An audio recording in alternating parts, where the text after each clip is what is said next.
Remember, it was just yesterday in the Wicked Radio live stream and podcast replay, I was saying about the voter ID support in the country. Well, they do poll after poll. It's got to be, and I just guesstimated. This is why you don't ever make bets on me. I think it's nationally over 70% now support for voter ID. Oh, it's higher. Oh, I was wrong on that one. It's way higher.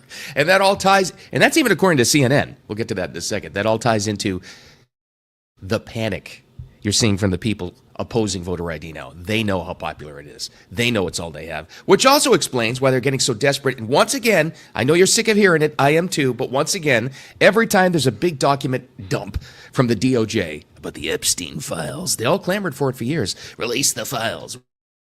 Well, they're released. And it's not what they wanted. But they're still going to play that card. Trump's in the Epstein files. There's a representative out of California I think is about to be sued to the hilt over what he said yesterday. We'll get to that as well. But it's not all serious stuff. Let's get to the Super Bowl. I've been looking for Super Bowl stories because it's media week. You know, the players are there. People are flying into town in San Francisco. Best Super Bowl story that came out of San Francisco yesterday was a billboard that somebody, and we don't know who, I don't think, officially put up in the streets of San Francisco for all of those people in town for that game to see. And it was a pro-ice. Again, San Francisco, pro-ice billboard. How do you think that went? The expected part, not too surprising. But remember, there were a lot of people from out of town who saw this thing too. We'll get to that as well. But in the meantime, thanks for finding me. One more day on the road, overlooking my hotel. Beautiful St. Johns River in Jacksonville, Florida. That doesn't matter at all to you. But the audio podcast is going to be posted shortly we get off here. And don't forget about the Wicked Radio live stream. 8 a.m. Eastern Time, Monday through Friday. Favorite channels, X, Facebook, YouTube, and then the replay. Let's get right to it. Well, we're going to start off today with a little bit of comedy. Not from me. I couldn't write anything this good. This comes from real life irony from some very fake life people. Let's go back just a couple of nights. What was it? We're Sunday night, the Grammys, right? They all get up there. I spent some time Monday morning talking about it. You'll never get these people, especially with the Grammys, you'll never get them to wake up. It lasted maybe like one award season where they finally just did their thing, just entertained, and that's actors and singers too. No, they can't, especially the Grammys, they can't help themselves. So let's go back just a couple of nights. This is all relevant to the story. Billie Eilish, remember, she was one of those making anti-ice statements, but she tied it into the stolen land argument. You remember this, but we got to refresh for just a second. No one is illegal on stolen land. And big applause, big applause. Oh, I think later on in that speech, she got a standing ovation too. Or Bad Bunny did. I don't know. One of them did. But they're all, so brave. So brave. Well, case in point, and this is the hilariously ironic part about this whole thing. Case in point to that is the cluelessness of somebody like Billie Eilish. To make that statement without ever literally looking in her own backyard. Because there's a statement that came out yesterday, and you might have seen this already, something about it, but not seen the exact statement, from the Tongva tribe. Never heard of the Tongva tribe? I bet you haven't either, unless you're from the Southern California area. Well, the Tongva tribe has come out with a statement directly responding to Billie Eilish, and they've confirmed that Billie Eilish's home, which is, by the way, I've seen the overhead shots, you may have too, absolutely beautiful many multi-million dollar estate, that the home is situated on ancestral land, according to the Tongva tribe, and says she's not yet reached out to them regarding her home, like ever.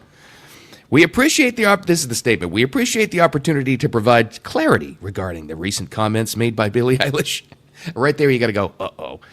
As the first people of the greater Los Angeles basin, we do understand that her home is situated on our ancestral land. You can't write that. Oh, and then they went on to say, after the statement, we've not yet heard from Billie Eilish's representatives. Oh, you're not going to either. Don't worry about that. I got to check this out. Maybe I'll post that clip on TikTok later on. How's the TikTok Billie Eilish crowd taking that. What do they do? Not her, because she's like insulated from that. What are the fans? Mostly teenagers and girls in their 20s. They love Billie Eilish. How do they think about that? She was so brave in what she said. Anti-ice. And then they hear the story. They heard the story about ancestral land. Oh, well, it's probably not true. I don't know how that's going to go. All right, let's get to my favorite story. Believe it or not, that wasn't even my favorite story of the day. This is. Here I was, completely wrong yesterday, but wrong in the right direction anyway, telling you, yeah, this national voter ID polls from both parties and all demographics, it's really popular. I think it's even like nationally nonpartisan polls. It might be over 70%. Boy, was I wrong. No shocker there. Let's go to CNN. Fox had it too, but CNN reporting this. And that, I think, is relevant to the story because, you know, the golden rule, whenever CNN has to start telling the truth, you know it's true because they hate having to say something like this. Although, there's another anchor presenting the pollster guy, and he is like horrified that they actually had to broadcast this. So let's get to this and see how actually popular voter ID is amongst all people, all parties, all demographics. Let's go, CNN. Look here, favorite photo ID to vote. 85% of white people favor it, 82% of Latino, 76% of black Americans favor it. So the bottom line is this. Voter ID is not controversial in this country. A photo ID to vote is not controversial in this country. It is not controversial by party, and it is not controversial by race. The vast majority of Americans agree with Nicki Minaj that, in fact, you should have a photo ID to be able to vote. So something of a non. Again, I don't watch CNN enough live to know who the anchor was looking at him. If you happen to catch this, sorry, audio-only listeners, but if you happen to catch this, the anchor is looking at him like, and probably getting a voice from the control room in his ear going, cut this segment, stop him from saying that, stop the segment. Because, again, if you know it's from CNN, you know it's damaging. So those were broken down among all the racial lines. So put all together, right? The grand total number, the net number, is 83% of this country. 83%. Demographics, both parties, independents too, all of them. 83% of this country supports voter ID. And he referred to something there that you may not be aware of. I saw it in passing because I was kind of checking to see how many millions of reposts and posts and views it was getting. He mentioned there a post from Nicki Minaj. This is where it actually matters. You might have seen Nicki Minaj at the Trump, signing ceremony and the latest thing, and you're like, why is he doing this? Look at the number of, if you get a chance later on today, the number of views that this particular post that he referenced there actually got from Nicki Minaj. Yes, that Nicki Minaj. This is what she said about it.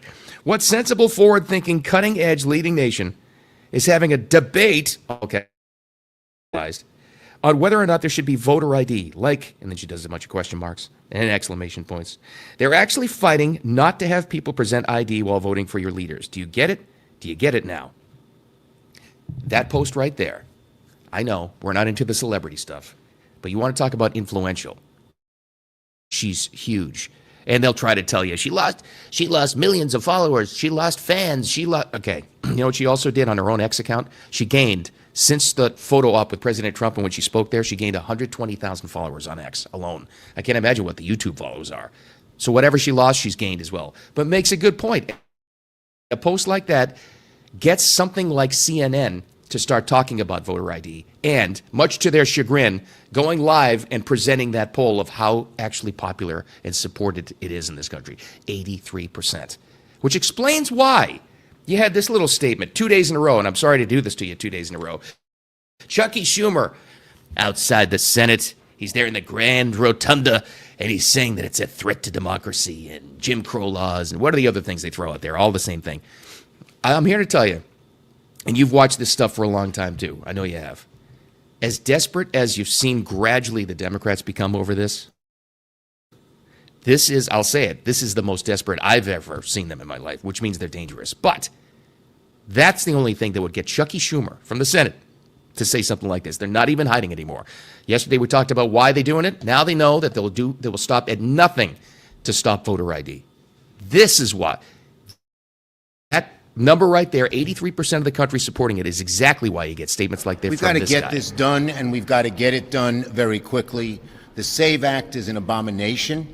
It's Jim Crow 2.0 across the country. We are going to do everything we can to stop it. He's always he's always been kind of like the organizer of that all bad stuff in the Senate, right? Because it's just about power. We all know that. But for him to come out and say that right now, we're desperate to stop it at all costs.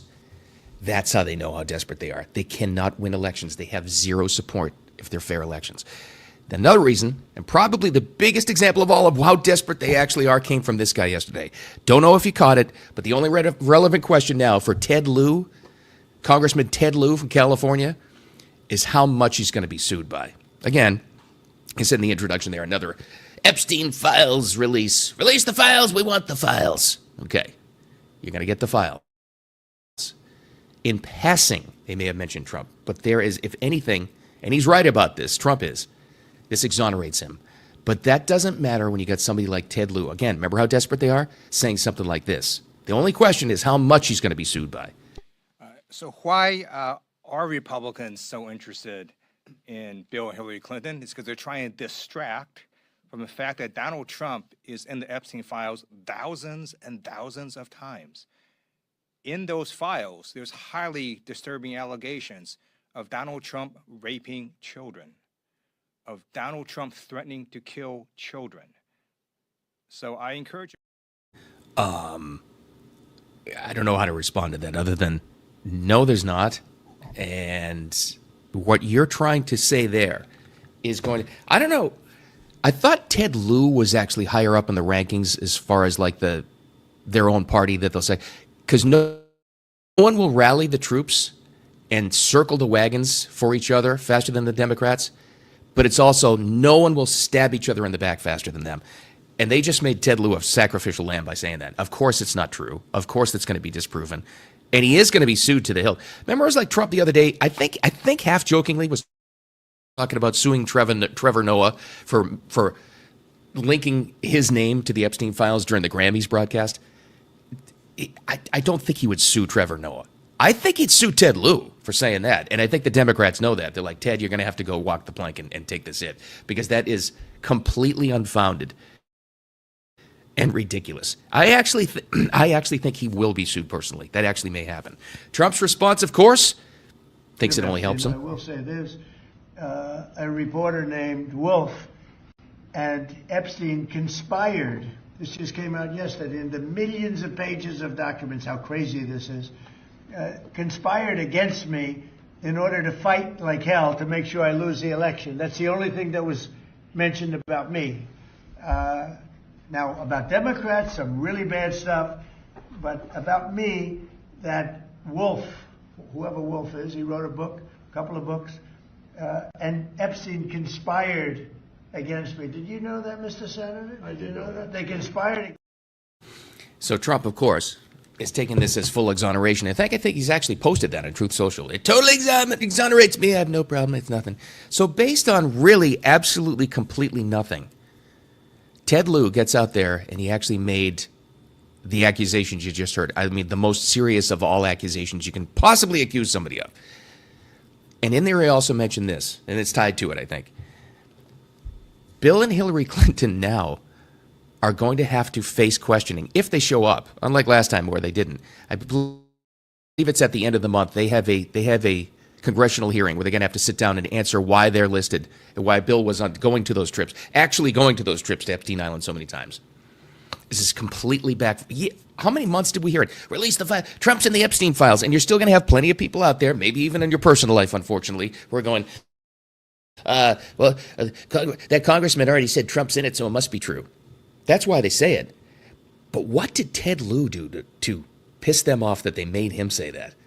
How is he indebted to the Clintons that he has to do that to try to save face? A total and complete lie that'll be exposed. That guy's done for, man. That's just, I mean, as horrific as a thing that was to say, how desperate are they that he had to say it? Wow. I don't know. Keep an eye on it. I was hoping that we'd go through this period of time and not ever have to talk about Epstein or Epstein files or islands or all that disgusting crap again. But they keep pushing it, and it's backfiring on him. Okay. All right. Hey, I was looking for a Super Bowl story. It's Wednesday before the big game. My God, we're getting closer. I try to distract myself and not think about the game too much. The actual game. But there's all the side stories because it was media week and everybody's in town. Now, this is the period of time where a lot of travelers are coming to town for the game. Either they're covering it or they just want to be around it or they're going to the game itself. And Anyway, this is why all these cities want Super Bowls. The amount of money this brings into a metro area, it's unbelievable. And that's happening in San Francisco right now, which is why somebody, and I don't know who, maybe we'll find out from the news reporter, as she tells us the story of someone has bought a pro-ICE billboard and placed it in downtown San Francisco. Relevant to that is San Francisco. The second relevant part is how many people are in town seeing this thing. I didn't really believe it was true at first. Not even involving the players of the game. This is the best Super Bowl story so far. This is amazing. Let's get some of the reactions from the people seeing this. The people from San Francisco, you can imagine. Other people, though, a new digital billboard at Fisherman's Wharf in San Francisco is evoking mixed reactions. It made me sick to my stomach. It's an ad that shows support for ICE. They have a job to do, too. That's it. I don't have a problem with them. The billboard reads, Defensive Player of the Year, ICE. A group that calls itself American Sovereignty is behind the billboard. We tried to reach out to them to learn more about their motivation, but have not been able to reach anyone. Defensive Player of the Year is ICE. And of course, it was just perfect. The first person they asked looked like a San Francisco resident. She was probably on her lunch break yesterday, middle-aged female. It makes me sick to my stomach. And then the other dude, who's probably from out of town, said, "Yeah, they got a job to do too." But whoever the Americans for Sovereignty or whatever that group was who put it up there, yeah, you're not going to get a comment out of them. I wouldn't imagine. They've just paid for the billboard and they want to see what happened. Anyway, all right, more Super Bowl stuff coming tomorrow. I'll be back in the home studio. And thanks for finding everything on this. By the way, the audio podcast subscription's going way up and the views as well. Put your notifications on for X. We're live with the Wicked Radio live stream Monday through Friday on X and YouTube and on Facebook. Audio podcast posted later on after that. And always a replay. Thanks for hanging out with me. I appreciate your time as always. Make it a wicked awesome Wednesday. Talk to you tomorrow.